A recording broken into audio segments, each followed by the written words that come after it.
Assalamualaikum warahmatullahi wabarakatuh. Perkenalkan, nama saya Lujeng Salviatun Hasanah. Saya dari kelas Ekonomi Syariah B dengan INBN 1903011073. Di video ini, saya akan membahas tentang akuntansi zakat berdasarkan PSAK nomor 45 dan PSAK nomor 109. Nah, di sini pasti kalian sudah tidak asing lagi kan dengan kata-kata yang berkaitan dengan akuntansi zakat. Nah, tapi kalian bingung apa sih definisi dari akuntansi zakat itu? Nah, di sini saya ingin mencoba menjabarkan akuntansi zakat, yaitu akuntansi zakat adalah bingkai pemikiran dan aktivitas yang mencakup dasar-dasar akuntansi dan proses-proses operasional yang berhubungan dengan penentuan, perhitungan, penilaian harta, pendapatan yang wajib dizakati, menetapkan kadar zakatnya, dan pendistribusian hasil kepada pos-pos sesuai dengan hukum dan dasar syariat Islam. Nah, tadi kan sudah jelas apa sih akuntansi zakat itu, lalu bagaimana sih pengolahan zakat tersebut? Pengolahan zakat ini didasarkan atas firman Allah yang terdapat pada surat At-Taubah ayat 60. Berdasarkan ayat tersebut, dapat diketahui bahwa pengolahan zakat bukan semata untuk individual. Namun, pengolahan zakat tersebut dari muzaki diserahkan langsung kepada mustahiq, akan tetapi dilaksanakan oleh sebuah lembaga yang khusus menangani zakat, yang memenuhi syarat tertentu yang disebut dengan amil zakat. Amil zakat terdiri atas Badan Amil Zakat Nasional atau Basnas dan Lembaga Amil Zakat atau LAS. Kedua institusi ini diatur dalam Undang-Undang Nomor 23 Tahun 2011 tentang pengolahan zakat. Pengolahan zakat ini melalui lembaga amil yang didasarkan beberapa pertimbangan.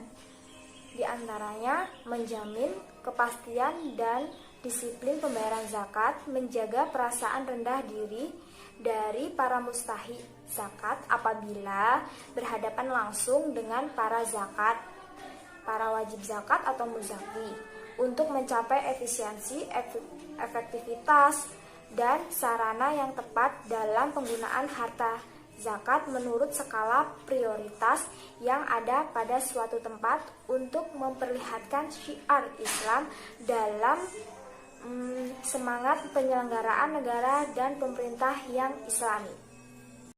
Sekian pembahasan tadi pengolahan tentang pengolahan zakat. Sekarang kita akan membahas tentang pernyataan standar akuntansi keuangan atau PSAK nomor 45.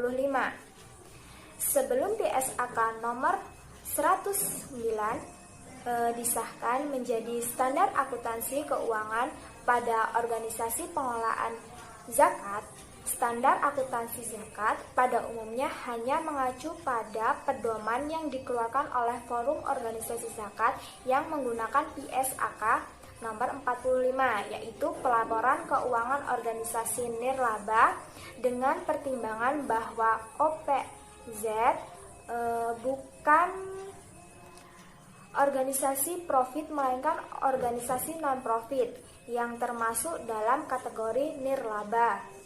Standar akuntansi zakat merupakan pedoman yang mengatur tentang pengakuan, pengukuran, dan pelaporan keuangan. Standar akuntansi zakat mengatur tentang bagaimana suatu transaksi diakui atau dicatat, kapan harus diakui, bagaimana mengakuinya, serta bagaimana mengungkapkan dalam laporan. Lantas, apa sih yang ada dalam pernyataan standar akuntansi keuangan nomor 45 tersebut? Nah, yang pertama itu ada pembatasan permanen. Apa sih pembatasan permanen itu? Pembatasan permanen adalah pembatasan penggunaan sumber daya yang ditetapkan oleh penyumbang agar sumber daya tersebut dipertahankan secara permanen. Tetapi entitas nirlaba diizinkan untuk mengelola atau menggunakan sebagian atau semua penghasilan dan memanfaatkan ekonomi lainnya yang berasal dari sumber daya alam tersebut. Nah, yang kedua adalah pembatasan temporer. Apa sih pembatasan temporer itu? Pembatasan temporer adalah pembatasan penggunaan sumber daya oleh penyumbang yang menetapkan agar sumber daya tersebut dipertahankan sampai dengan periode tertentu atau sampai dengan terpenuhinya keadaan tertentu. Yang ketiga, ada sumbangan terikat. Apa sih sumbangan terikat itu? Ya, benar sekali. Sumbangan terikat itu adalah sumber daya yang penggunaannya dibatasi untuk tujuan tertentu oleh penyumbang. Pembatasan tersebut dapat bersifat permanen atau temporer. Yang terakhir atau yang keempat, ada sumbangan tidak terikat. Nah, sumbangan tidak terikat ini kebalikan dari sumbangan terikat tadi, yaitu sumber daya yang penggunaannya tidak dibatasi untuk tujuan tertentu oleh penyumbang. Nah, lantas apa sih istilah pernyataan yang ada di PSAK nomor 109? Istilah-istilah tersebut antara lain: 1. Amil zakat. Amil zakat ini adalah entitas pengelolaan zakat yang pengelolaannya, pembentukannya, dan atau pengukuhannya diatur berdasarkan peraturan perundang-undangan yang dimaksudkan untuk mengumpulkan dan menyalurkan zakat, infak, dan sedekah. Yang kedua ada dana amil.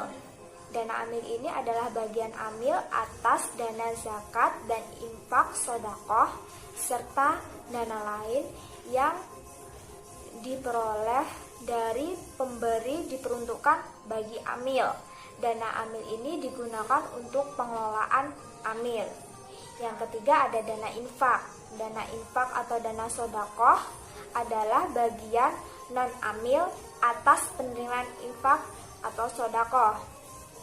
Yang keempat ada dana zakat. Dana zakat adalah bagian non-amil atas penerimaan zakat. Yang kelima ada infak atau sedekah. Infak atau sedekah ini adalah harta yang diberikan secara sukarela oleh pemiliknya, baik yang diperuntukkan untuk dibatasi atau ditentukan maupun tidak dibatasi. Yang keenam ada mustahi. Mustahi ini adalah orang atau entitas yang berhak menerima zakat. Yang ketujuh ada muzaki. Muzaki adalah individu muslim yang secara syariah wajib membayar atau menunaikan zakat. Yang kedelapan ada nisab. Apa sih nisab itu? Pasti kalian sudah diasingkan. Ya, nisab adalah batas minimum harta yang wajib dikeluarkan zakatnya. Yang kesembilan, zakat itu sendiri. Zakat adalah harta yang wajib dikeluarkan oleh muzaki sesuai dengan ketentuan syariah atau nisab tadi untuk memberikan kepada orang yang berhak menerimanya atau mustahi.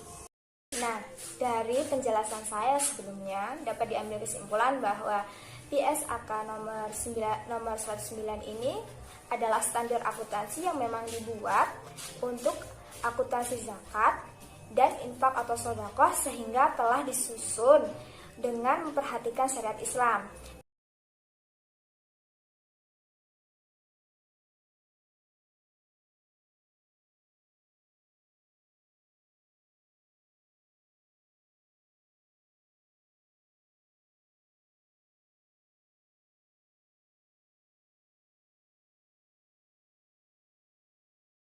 Sekian penjelasan dari saya. Di sini saya mohon maaf apabila ada kekurangan dan saya mohon sarannya. Terima kasih. Saya akhiri. Wassalamualaikum warahmatullahi wabarakatuh.